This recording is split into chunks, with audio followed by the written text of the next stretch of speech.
Hello friends, so let us start with the exercise 2.2, but before starting exercise 2.2 I will tell you one concept, that is relationship between zeros and coefficients of a polynomial. So first one is linear polynomial. We all know that linear polynomial is of the form ax plus b. This is a linear polynomial because here the degree of x is 1 and having degree 1 is known as a linear polynomial. So for finding out the zero of this linear polynomial, the formula is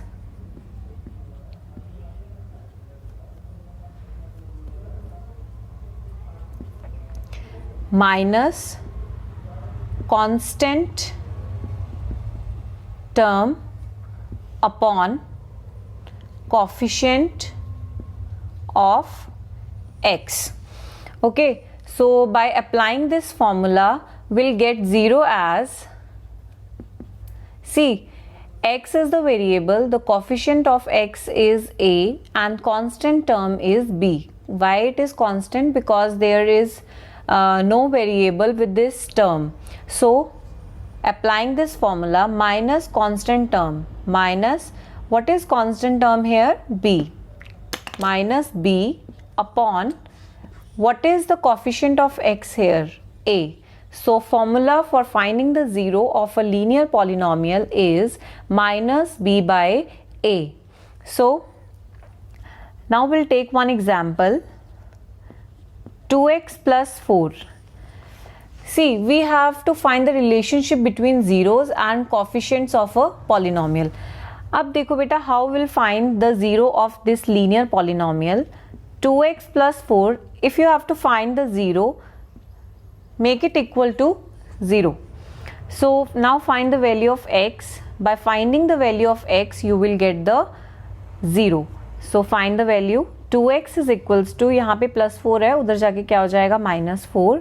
so x is equals to minus 4 upon 2. 2 2s are 4. So the value of x is minus 2, or you can say the value of 0 is minus 2.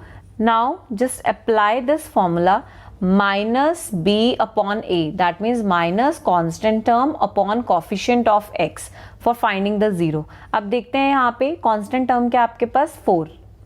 4 constant term है, but आगे क्या लगा हुआ है? Minus, तो आपने minus लगाया upon में. What is the coefficient of x? X का कोफिशिएंट देखो यहाँ पे कितना है? 2. सो हमने 2 पुट किया, 2 2s are 4, तो एक्स कितना आ गया आपके पास? माइनस 2. देखो जब आपने यहाँ से वैल्यू निकाली तो कितनी आई? माइनस 2 आपके पास 0. और जब आपने ये वाला फॉर्मूला लगाया लीनियर पॉलिनोमियल का for finding the zero, that is minus 2. Is this clear बेटा? So now next we'll move on to the quadratic polynomial. How we'll find the zeros of a quadratic polynomial, and we'll also see how we'll find the relationship between zeros and coefficient of a polynomial. So next one is quadratic polynomial. Quadratic polynomial is of the form ax square plus bx plus c. Why it is quadratic polynomial? Because it's having degree 2. The highest power of x is 2 here, so the degree is 2, so it is a quadratic polynomial. Quadratic polynomial is that which having the degree 2. So now we'll find the relationship between zeros and coefficient of a polynomial. Let alpha and beta be the zeros of the above quadratic polynomial. जो हमारे पास ये quadratic equation given है ax square plus bx plus c, इसके हमने क्या किया? Alpha and beta को हमने जीरोस मान लिए. ठीक है, तो अब हम फाइंड आउट करेंगे sum of zeros. Sum of zeros का फॉर्मूला होता है बेटा minus coefficient of x upon coefficient of x square. See, the coefficient of X is b here and coefficient of x square is a here. So we'll write alpha plus beta is equals to coefficient of x कितना आपके पास b है, b positive का है और आगे यहाँ पे फॉर्मूले में माइनस है तो माइनस और b पॉजिटिव है तो b लिख दिया, minus b upon coefficient of x square कितना होगा, x स्क्वायर का कॉफिशिएंट a है तो फॉर्मूला हमारे पास सम ऑफ जीरोस का क्या बन गया, minus b upon a. Next one is the product of zeros. Now we'll find the product of zeros. Alpha beta is equals to constant term upon coefficient of x square. Constant term क्या है यहाँ पे हमारी c है and coefficient of x square is a. So formula of product of zeros is c upon a. So sum of zeros is equals to minus b upon a and product of zeros is equals to c upon a. You have to learn these formula that sum of zeros is equals to minus coefficient of x upon coefficient of x square and product of zeros is equals to constant term and coefficient of x square. Now how will use these formula in solving the questions?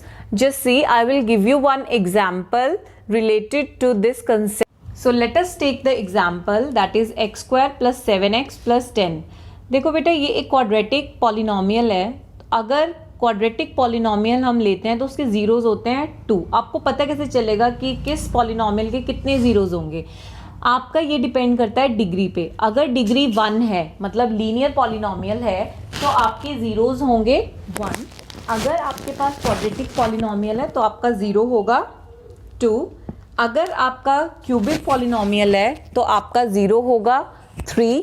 अगर आपका by quadratic polynomial है तो आपके zeros होंगे 4. Depending upon the degree we find the zeros. But first of all will find the zero of this quadratic polynomial. How will find?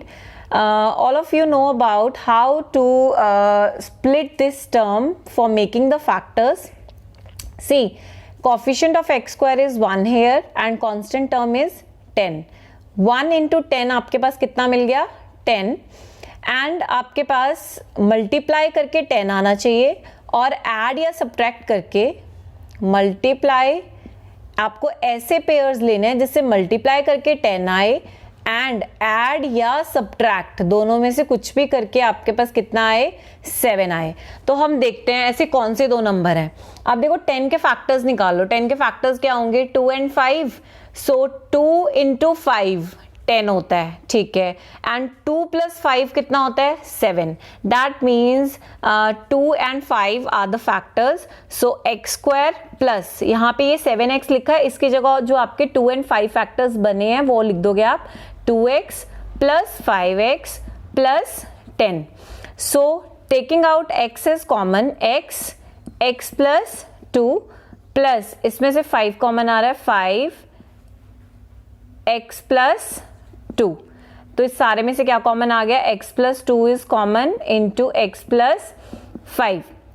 For finding the zeros, what you will do, put this value is equals to 0 and this value also equals to 0. So x की value कितनी आ गई, -2. यहाँ से x की value कितनी आ गई, -5. हमारे पास दो जीरोस फाइंड आउट हो गए हैं तो इन दोनों जीरोस को लेट कर लो कि एक अल्फा है -2 और एक आपके पास बीटा है -5. ठीक है. अब हम इसके अंदर वो रिलेशनशिप लगाते हैं जो मैंने आपको बताया था, sum of zeros and product of zeros. सबसे पहले तो मैं अल्फा प्लस बीटा का सम करती हूँ. अल्फा प्लस बीटा किसके इक्वल होगा, -2 प्लस -5. इसको सॉल्व करके आपके पास बेटा कितना आ जाएगा, -2 plus -5. So you will get -7. Now we apply the formula. मैंने जो आपको प्रीवियसली बताया था, alpha plus beta, that means sum of root किसके इक्वल होता है, minus coefficient of x upon coefficient of x square. यही बताया था. अब अप्लाई करके देखते हैं क्या ये इसके इक्वल आ रहा है कि नहीं आ रहा. Alpha plus beta is equals to coefficient of x कितना है यहाँ पे आपके पास, 7 और आगे माइनस का साइन लग जाएगा, -7 upon coefficient of x square कितना है यहाँ पे आपके पास, 1. तो यहाँ कितना लिखोगे आप, 1. आपने 1 लिख दिया तो आपको अल्फा प्लस बीटा किसके इक्वल मिल जाएगा, -7. Is this clear? So now we'll find the product of roots alpha into beta. अब करते हैं बेटा alpha into beta, -2 into -5, -2 into -5 solve करके कितना आ गया आपके पास 10. अब हम फॉर्मूला अप्लाई करते हैं जो मैंने आपको बताया था, alpha into beta is equals to, क्या फॉर्मूला बताया था मैंने आपको, constant term upon coefficient of x square. अब जरा पुट करते हैं, alpha into beta is equals to, constant term कितनी है बेटा आपके पास 10 अपॉन कोफिशिएंट क्या है एक्स स्क्वायर का 1. तो आपके पास अल्फा बीटा की वैल्यू कितनी आ गई 10. अब ध्यान से देखो, जब मैंने इसके जीरोस फाइंड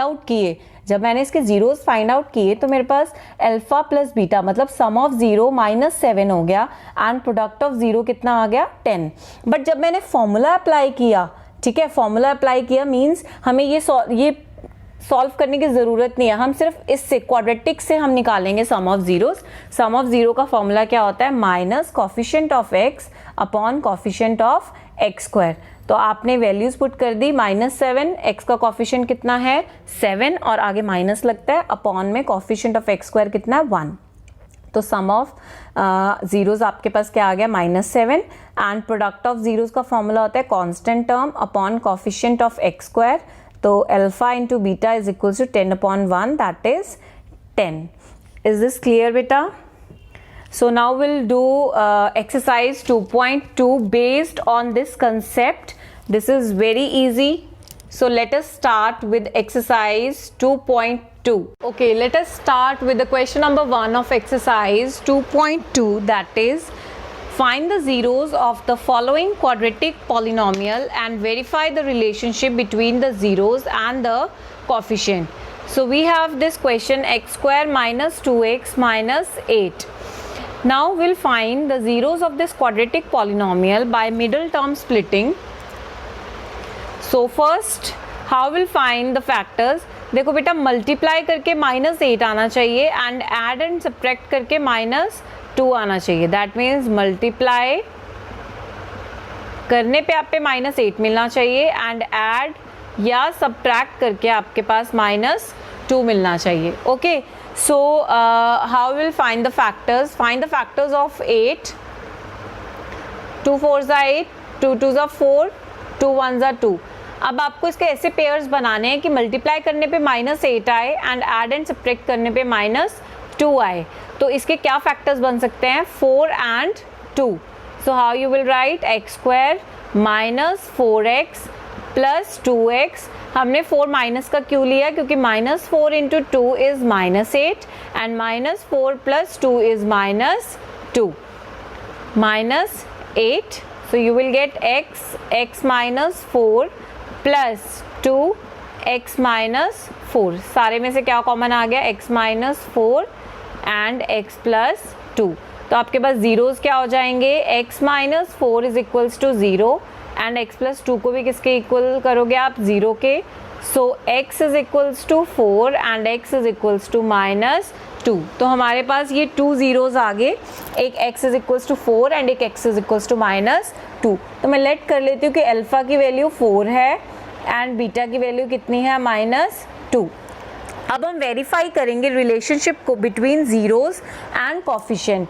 कैसे करेंगे, सबसे पहले हम सम ऑफ रूट्स निकालेंगे. सम ऑफ रूट्स का मतलब सम ऑफ जीरोस ही होता है. Zeros and root both are same. So alpha plus beta आपके पास कितना बन जाएगा, 4 plus -2, 4 plus -2 which is equals to 2. And now will apply the formula of sum of roots.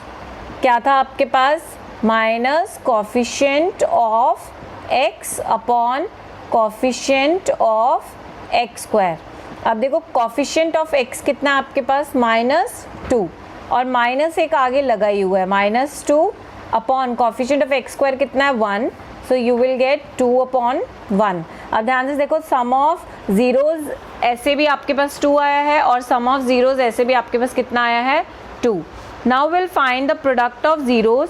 Alpha into beta करते हैं बेटा, 4 इंटू -2 कितना मिल गया आपके पास, -8.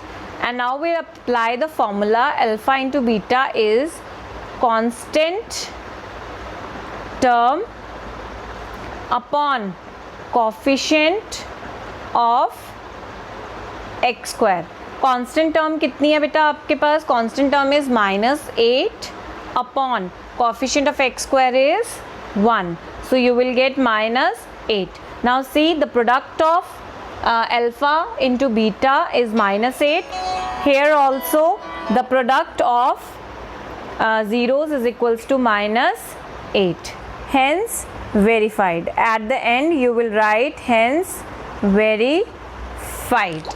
Is this clear beta? So friends, now we'll meet in the next video, and in that video we'll complete exercise 2.2.